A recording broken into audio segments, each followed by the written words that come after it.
Rahul Gandhi Twitter पर रोजाना किसी न किसी मुद्दे पर मोदी सरकार पर हमला बोल देते हैं। अब राहुल गांधी ने पेट्रोल डीजल के बढ़ते दामों को लेकर एक ट्वीट किया। राहुल ने सवाल पूछा कि पेट्रोल डीजल के दाम कब कम होंगे, क्या जब अगले चुनाव होंगे तब?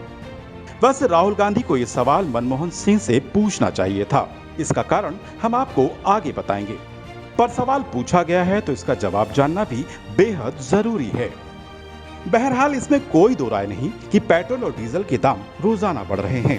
देश के कई हिस्सों में पेट्रोल 100 रुपए प्रति लीटर के पार पहुंच गया है। ऐसे में सवाल पूछा जाना तो लाजमी है, पर विडंबना देखिए कि जिसने ये सवाल पूछा है उसका जवाब उन्हीं ने छुपा रखा है। कितने तेजस्वी लोग हैं हमारे पास, कितने शानदार विचार रखते हैं जी।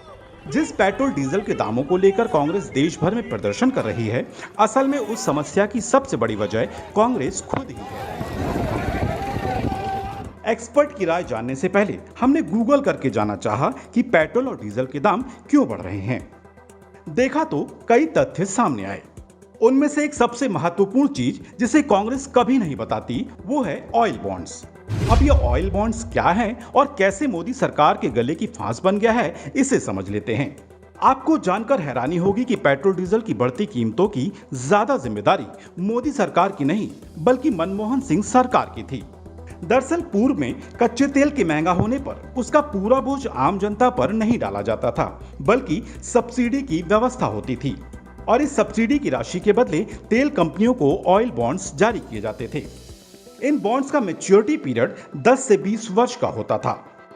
सरल भाषा में बताएं तो उस समय की यूपीए सरकार ने तेल कंपनियों को कहा कि हम आपको सब्सिडी नहीं दे सकते, लेकिन फिर भी आप तेल की कीमतें मत बढ़ाओ। इसकी भरपाई के लिए हम आपको बॉन्ड जारी कर रहे हैं जो हम धीरे धीरे चुका देंगे। ऐसा करने से जनता भी खुश हो गई और तेल कंपनियों को भी लगा कि पेट्रोल और डीजल की कीमतें ना बढ़ा के फौरी तौर पर भले ही नुकसान हो जाए, पर 10 से 20 सालों बाद तो पैसा ब्याज सहित वापस आ ही जाएगा। ये बर्बादी का पेड़ जो कांग्रेस उस समय लगा गई, उसके कड़वे फल बीजेपी के खाते में आ गए।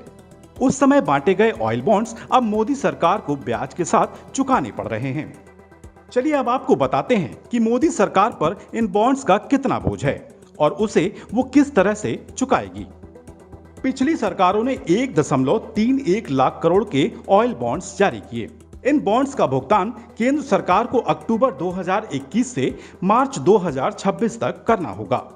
इस साल केंद्र को बॉन्ड्स पर करीब 20,000 करोड़ रुपए का ही ब्याज चुकाना होगा।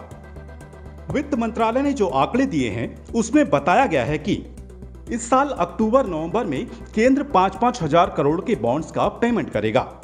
इसके बाद साल 2023 में केंद्र 22,000 करोड़ रुपए के बॉन्ड्स का भुगतान करेगा। साल 2024 में 40,000 करोड़ के बॉन्ड्स का पेमेंट करेगा और साल 2026 में 37,000 करोड़ के बॉन्ड्स की केंद्र अदायगी करेगा। कुछ सरकारी सूत्रों के अनुसार मोदी सरकार के पिछले 7 सालों में इन बॉन्ड्स पर 70,000 करोड़ का ब्याज दिया गया।